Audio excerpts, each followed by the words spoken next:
Hello, welcome back to Marta's Planning Mess. I wanted to show you the idea I found for using my Pocket Daily Planner. So I had ordered this mostly, a couple of reasons. Number one, I was curious what a daily planner was like, if it was something I would like or not. I knew it probably wouldn't work as a functional planner, but to use for something else. I was curious about the pocket size and all of those things, so I ordered it. And I ordered it originally to be a companion book to my N2 vertical planner, thinking, okay, I'll just keep my to-do lists in this book and I'll use the other one for scheduling and journaling. But it took so long for them to arrive, and I had a pocket booklet that I just instantly began using, and it just did not work out for me. I didn't like it. I'm having them in two separate books, and which is why I'm doing my Dutch door style planning in my N2, because I like to have my to-do list and my schedule like back to back and easily accessible of each other. So I thought, well, maybe I'll just give this away to somebody, or as a gift, or maybe I'll find another use. And so I kind of put it away for several days. Well, I did find a use for it. So when I started in I guess it was in the last year about this time, when I was using my Hobonichi cousin, I was driving back and forth to Virginia, like 4.5 hours at a stretch each way to take my oldest daughter back and forth to school.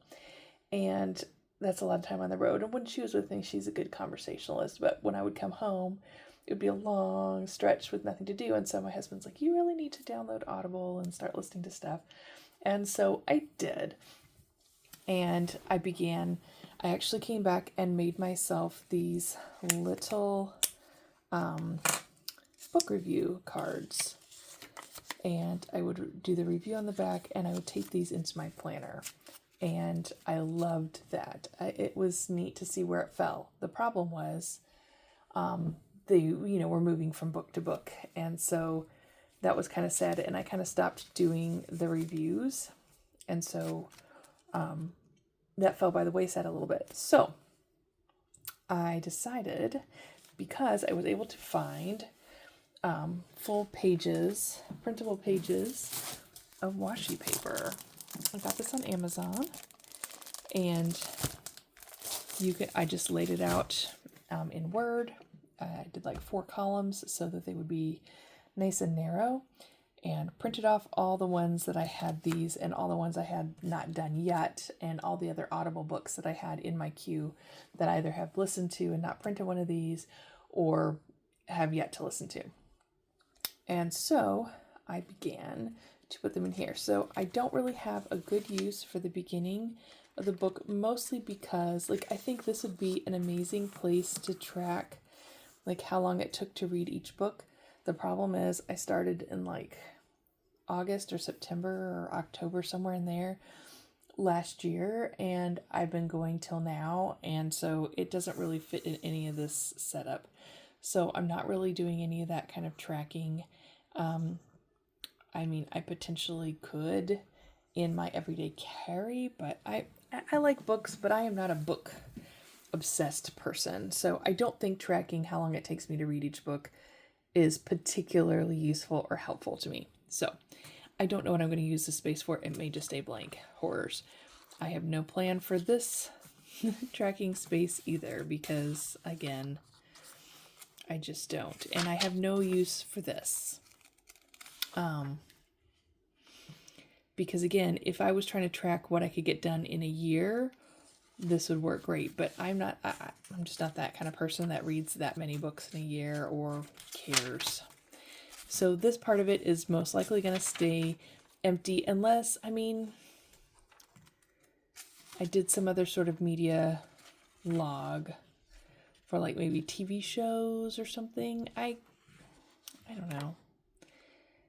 It's an idea, but I'm not sure it's going to come to fruition. Okay, so this is how this works.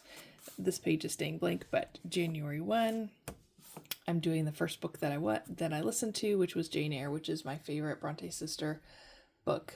And even though my husband thinks I'm nuts, liking a book about a crazy woman locked in an attic, he has not read through it and understood what it is about the story that I like, which is not that part. But anyway, that's my first one. And then this is my second one. So you can see it is the washi is so thin, you barely feel it. So it will help this not to get ridiculously chunky.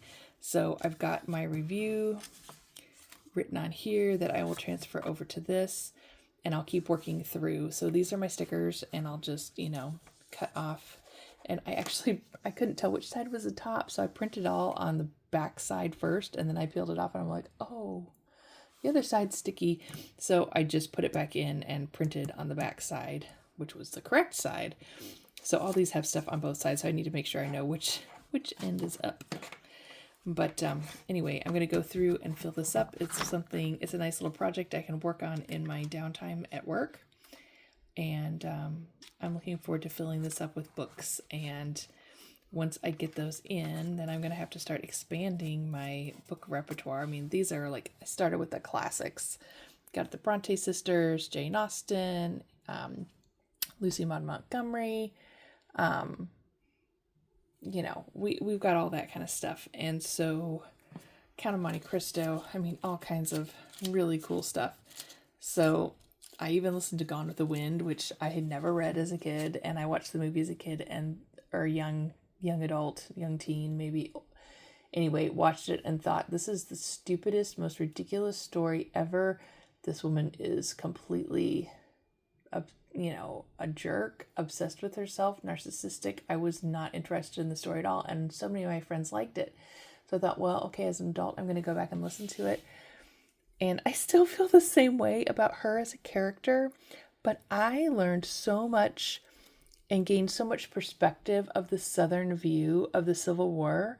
It was fascinating. There's so much history in that book. I watched the movie when I got done, and I was like, wow, it really stuck to the book quite well. Mostly, it did leave out all the interesting history and focused on the obnoxiousness of her story and how selfish and conniving she was. So I was like, well, that was definitely a one-timer. But I'm glad that I listened to it because I really did enjoy the part of the book that's not in the movie. But it was fascinating to see, the side of the Southern view of the Civil War, because growing up not as a Southerner and, just learning the traditional viewpoint of what, obviously I was never sympathetic to the Southern cause, or slavery or any of those things. And a lot of those people, it wasn't even so much about the slaves. It was about taking away their right to do things. And for the North, sometimes it had nothing to do with the slaves. It was just controlling the South, doing things its way. So it was interesting, an interesting perspective to see and learn from. So anyway, I am looking forward to filling out this adorable little pocket-sized daily planner with my books. So yeah, this is something that will translate over time, and I don't know when I will finish it.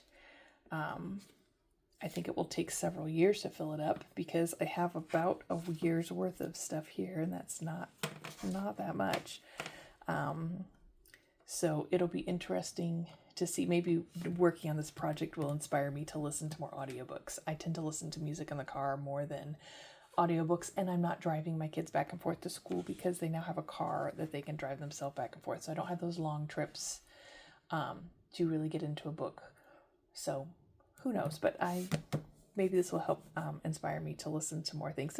I need to find a good book to listen to while I'm doing household chores. I forget about how much I enjoy that. So anyway, hope this was interesting and helpful to you. An idea of how to use a daily planner or a way to do a book planner, book review planning. I don't know. It's not really planning, but just a way to log your book reviews and to remember things about them. So anyway, hope this was helpful and that you enjoyed. Have a great day.